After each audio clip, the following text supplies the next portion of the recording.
Subukan ang mga walang prenong aksyon. Huwag na huwag bibitiw dahil arangkada na. Mga kasong inilalapit sa isang piskal sa Maynila, bumibilis raw kapag may padulas. Bigla na lang siya nag-open na kaya niya ako tulungan. Pero kailangan kong maglabas ng pera. So sabi ko, bakit kailangan kong maglabas ng pera? Kasi ako nga biktima dito eh. Problema sa pambababae ni Lolo, marahas tinuldo ka ni Mrs. Sabi ko, parang ginagalaw ka yata rito. Hindi ako nagagawa ng istorya na hindi ko, wala akong ebidensya. Ebidensya ko yan. Ayan. Tapos tingin ko nga ako kung talagang kung 5 taon na tayo hindi nagtatabi. Ay, may inililihim ka talaga sa akin. Pamangking pumatay ng tiyahin, may iniwang love letter. Sinibyanan ko ay nahanap si Mama Feli. Bakit may sulat na nagsusorry, wala na daw si Mama. Sa tabi ng mesa natagpo ang nakagapos ng kable mula ulo hanggang paa si Feli.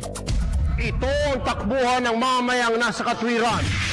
Tuto, Tulfo.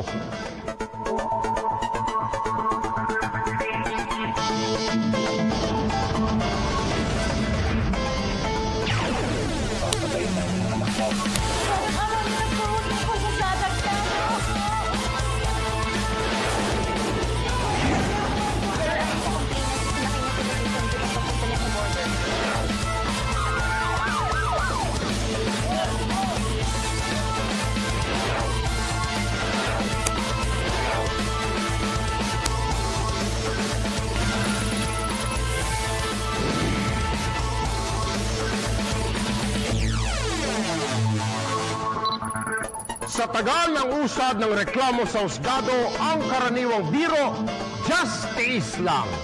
Pero sa Manila City Hall, kapag may pampadulas daw, siguradong justice bilis. Pero nakailang padulas na raw siya kay piskal. Hindi naman umandar ang kanyang reklamo. Sa 8 taong pagsasama bilang mag-asawa nila Arlene at ng mister nitong si Marvin, di nila tunay na pangalan. May babae raw na gumugulo sa asawa ni Arlene. Nagpa siya mag-asawa na ihabla na lang ang babae ng asawa. Ika-1 ng Setyembre nung nakaraang taon, nang makilala ni Arlene ang piskal na si Regalado Ballares Jr. Simula yun, nag-file ako ng kaso, tapos napunta kay Piskal Regalado Ballares. September 1 kami muna nagkita. Noong September 19, nag-follow up kami kasi meron akong isang witness na hindi siya pwedeng mag-oath ng Thursday. So, tinanong ko sa kanya kung pwedeng i-schedule ng ibang araw. Tapos pinalo up ko na rin yung kaso. Ang hustisyang hinahanap ni Arlene, kayang-kaya umunong ibigay ni Fiscal Ballares if the price is right. Tapos, doon na siya nagsalita. Sabi niya, matutulungan kita. Kaya lang, huwag natin dito pag-usapan sa loob ng office ko. Nag-iya siya sa SM para daw doon pag-usapan. Kaya niya ako tulungan. Pero kailangan kong maglabas ng pera. So sabi ko, bakit kailangan kong maglabas ng pera? Kasi ako nga biktima dito eh. Pinapalabas niya na kahit ano pang ebidensya ko, gusto ko daw na i-prioritize niya. Kailangan ko daw magbigay ng 12,000 pesos. Hindi ko po kaya yun. Sabi niya, hindi, sige hanggang 10. 10 lang. Parang nag-bidding kami. Ang piskal na inaasahang makakatulong sa kanyang problema, abay singgaling pala ng mga tindera sa palengke kung makipagtawaran. Habang ang pobre si Arlene, tila napilitan na lamang sumunod daw sa kagustuhan ni piskal, makamit lang ang hustisya. Naalarma ako doon sa sinabi niya na ganun pala, parang makakadismaya kasi siya mismo nang galing na baluktot pala talaga yung hustisya. Pero di lang daw sa tawaran magaling si piskal dahil ang lagay, ang hinihinging pampadulas daw ni piskal. May tamang tiyempo para mapasakamay niya. Pinapunta niya ako sa office nila. Basta dapat hindi makita, ibalot mo yung pera. So binalot ko siya sa tissue. Pagpasok ko, alam na niya na pera yung abot ko. Pinatong ko sa table niya. Tapos kinuha niya, diretso na agad sa drawer niya. Magaling, magaling, magaling! Mabilis pa sa alas 4. Nasa kamay na raw ni Fiscal Ballares ang kwarta, pero hindi pa raw dito natapos ang tila panggigipit ng naturang piskal. December 8, tumawag siya. Sabi niya, may problema sa kaso mo. Pinasa ko na kay Chief. Kaya lang pinapadismiss niya. Sabi niya, para hindi dismiss yung kaso, bigyan mo rin yung sumunod na chip sa akin. Dalawa na kaming lalaban para sa kaso mo eh.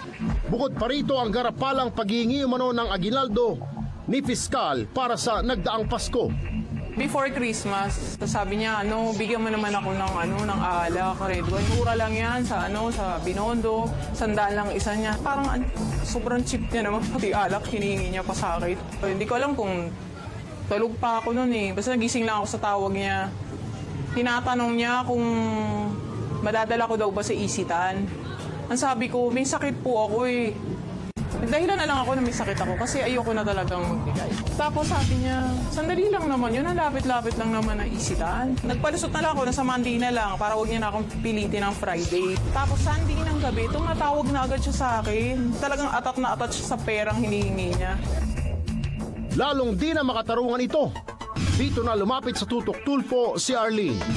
Agad minanmanan ng aming grupo ang inirereklamong piskal sa Manila City Hall. Sa unang araw ng aming pagmamanman, mukhang busy si Piskal Ballares sa kanyang tanggapan. May pagkasuplado pala sa personal. Lingid sa kanyang kaalaman, nakatutok na sa kanya ang aming grupo. Sabi mo, may kilala kayong Piskal. Yun ang tinatawagan namin para matakot yung police. Nang sumunod na araw, isang asset ang sumubok na kausapin si Piskal Ballares pero absent daw ang aming subject. Isang matandang lalaki na nagpakilala sa amin si Alan, ang sinasabing utusan o runner ni Piskal Ballares. Ibinuko niya sa amin kung bakit laging wala sa kanyang opisina si Piskal. Pero si Piskal Ballares po ba nandito? Kami ko yun, sa problema ng bakit. Hindi mo makikita yan. Kasi Kaya madalas namin dyan yan, nagtutongkit. Naiyak. Bingo! Abay, may ibang libangan pa pala si Piskal sa kabilang opisina. Ipinabigay na rin ng asset ang hiling ng alak ni Piskal Ballares mula kay Arlene. Siya daw po sana makikipagkita sa inyo. Pinabigay na lang. Pinabigay na lang. Nahihilo ng kahanap. Kuha rin na yung si Gis. Nagawa ko na yung kwan, binigay namin. Natanggap niya na po yung alak.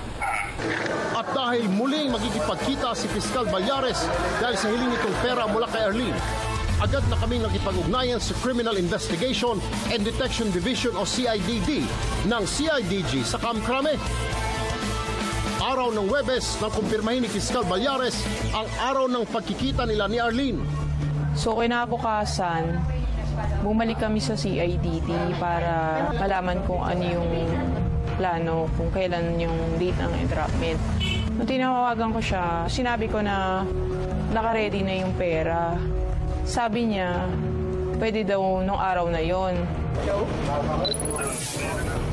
Opo, okay lang po ba sa inyo?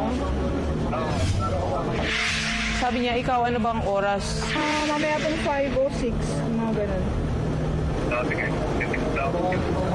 Ano po? Text. Saan po ba sa Isitan?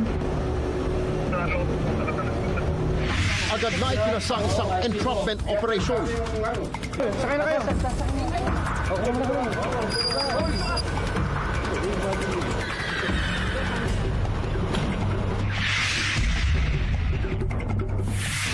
Pagdating ni Piskal Ballares sa napag-usapang lugar sa isang mall sa Maynila, ipinagmalaki pa nitong galing siya sa pagsusugal sa mismong opisina ng kapwa niya Piskal.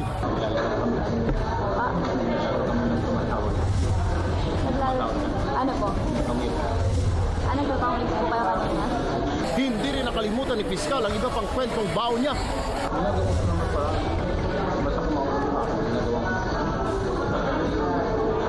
Magkano po binayad sa inyo? 8 million? Ganun po ba talaga? Tapos nung time na binibigay ko na yung pera, sabi niya, wag dito, kasi nag-iingat ako. Doon na lang, mamaya na lang paglabas natin, pag maghiwalay na tayo, siya kamayabot sa akin.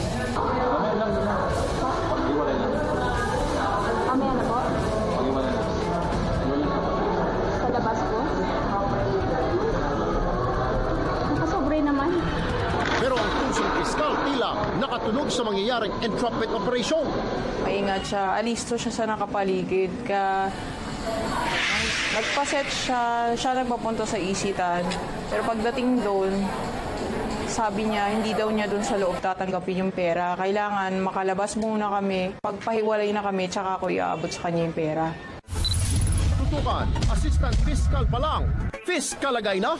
Mag-file na lang kayo kung may